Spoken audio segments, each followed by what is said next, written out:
noches, mi nombre es Claudia Marcela Sánchez, soy estudiante de la UNAD y el día de hoy hablaremos sobre la historia de los rayos X.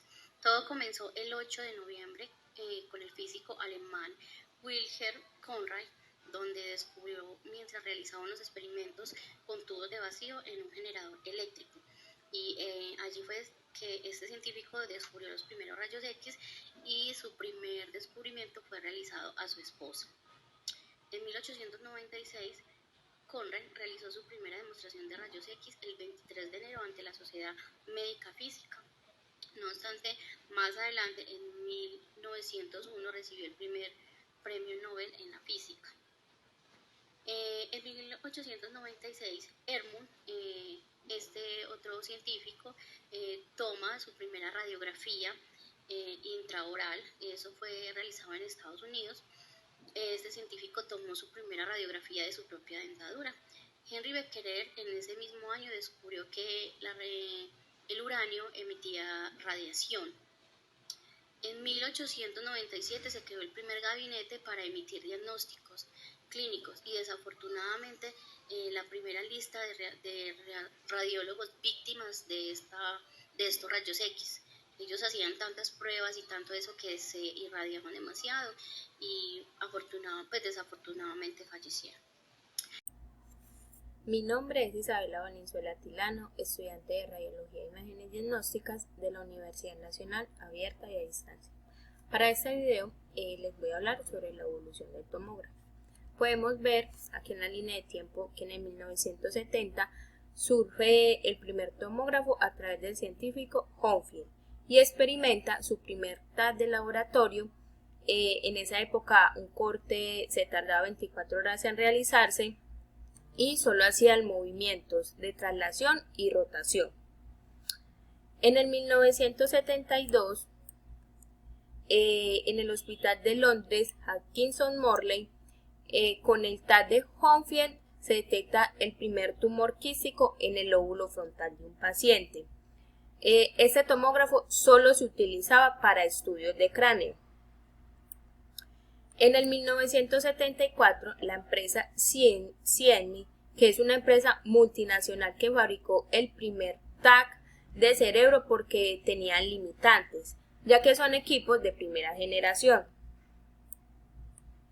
En el 1975 evolucionó el primer TAC a una segunda generación y permitían hacer estudios de cuerpo completo. Se decía que era de cuello, tórax y abdomen. En el 1979, Hounsfield y Cormack son premiados con el Premio Nobel de Medicina y Fisiología por los trabajos que hicieron. En 1989, Callender realiza las primeras exploraciones clínicas con el TC helicoidal. Se hablaba de tomógrafos mayores a la cuarta generación.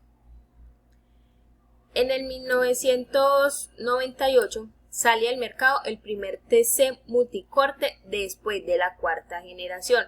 Sigue una generación de tomógrafos que se van a llamar tomógrafos helicoidales o espirales. En el 2000 se introducen los primeros sistemas de PIS-ID, ya que se estaría hablando de quinta generaciones, que es un sistema por emisión de electrones y positrones. En el 2001, los primeros TC multicortes de 16 cortes. En el 2004 se introduce el TC multicorte de 64 cortes. En el 2006 se introduce un TAC de fuente dual. Ya este es un equipo con mayor capacidad y con unos barridos más rápidos, con un campo de visión y también de muestreo. Y en el 2010, ya en este año, ya hay más de 50.000 TAC de uso clínico a nivel mundial. Muchas gracias. La magnética fue creada por los tiempos del 1970 al 1972 por Raymond Damadian. Pero primero les contaré un poquitico de cómo fue esto. Esto comenzó en 1882 por Nicolás Tesla, cuando descubrió un campo magnético rotativo, y esto aportó mucho a esta historia o a este ámbito. Ya con el pasar de los años, por ahí 55 años después, digamos que en 1937, Isidor Rabí, un maestro de Colombia, y con la ayuda de otros 2 maestros, pero no contribuyendo ahí mismo, sino después, como unos 9 años después, estos maestros se llamaban Félix y Edward, del Instituto de Massachusetts.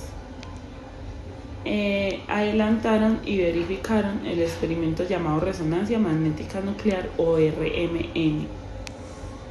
Pero esto no dio tanto impacto como Raymond Damadian en 1970. Él era un profesor de la Universidad de Nueva York y en ese tiempo se hacía resonancia pero en bacterias. Y con su interés por esto se dio cuenta que no solo se podía en moléculas, sino en diferentes partes del cuerpo. Esta fue la primera persona en utilizar esto en organismos vivos. Buenas noches, mi nombre es Joana Rendón, soy estudiante de radiología de cuarto semestre. El día de hoy les voy a dar a conocer el desarrollo de mi actividad de ecografía ecógrafo, que fue el tema de elección. Vamos a hablar entonces cómo ha avanzado o ha transcurrido en la línea del tiempo en la evolución del ecógrafo desde sus inicios hasta finales. Hablamos que en 1917 Paul y Chilowski produjeron el primer generador piezoeléctrico de ultrasonidos, los cuales generaban algunos cambios eléctricos al recibir vibraciones.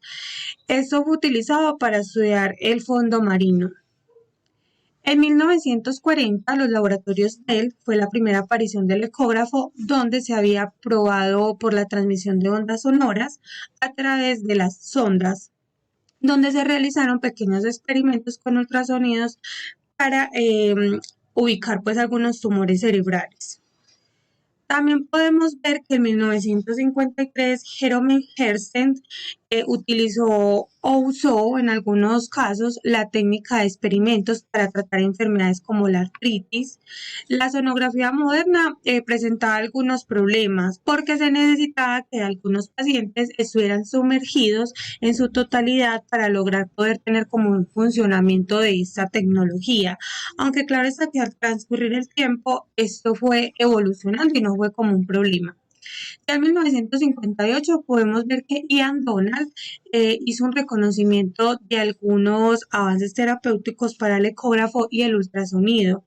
Entonces vemos que pueden localizar la placenta, también conocido como placentografía, algunos análisis biométricos del feto donde podemos ver el desarrollo o algunos elementos anatómicos como la cabeza y el cráneo en formación.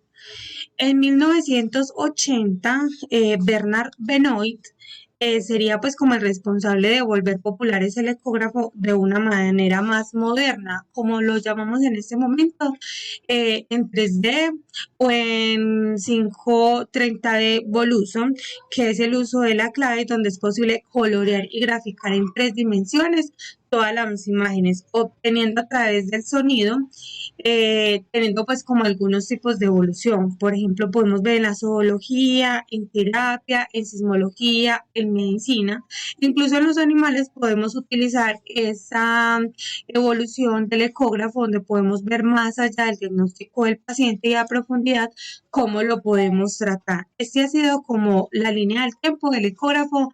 Que tengan una feliz noche. Un cordial saludo, mi nombre es Santiago Salazar. En este video estaré hablando acerca de la historia de la medicina nuclear, la cual se remonta al siglo XIX, donde se hacen 2 descubrimientos muy importantes para la radioactividad, la cual fue el descubrimiento de la radioactividad del uranio en 1896 por el científico Becquerel y el descubrimiento de la descripción de la radioactividad natural por Marie Curie en este mismo año, 1896. Los antecedentes de la medicina nuclear y algunos aportes multidisciplinarios hacen que esta especialidad médica sea difícil para los historiadores que determinen una fecha como de inicio o de descubrimiento.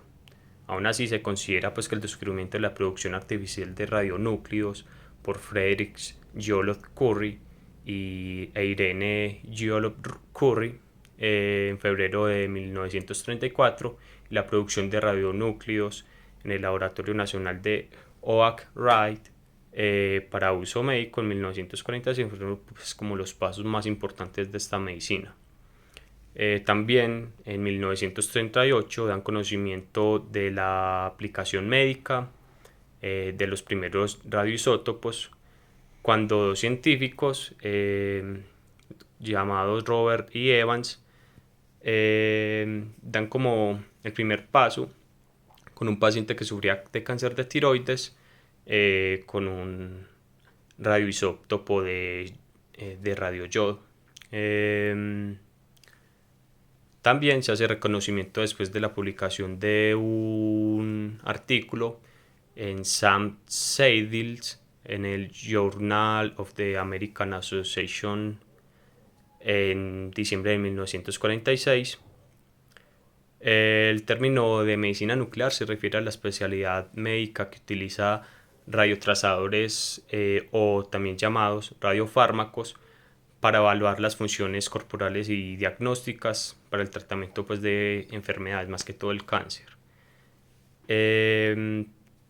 También los dos métodos más comunes de esta medicina nuclear son las cámaras especialmente diseñadas que permiten pues, a los doctores rastrear la ruta en estos radiotrazadores, como es la gamma gamma, la tomografía computarizada por emisión de fotón único, que es la TCEFU,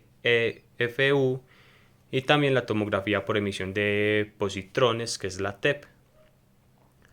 Entre los radionúcleos descubiertos para uso médico están o se encuentran el tecnesio 99,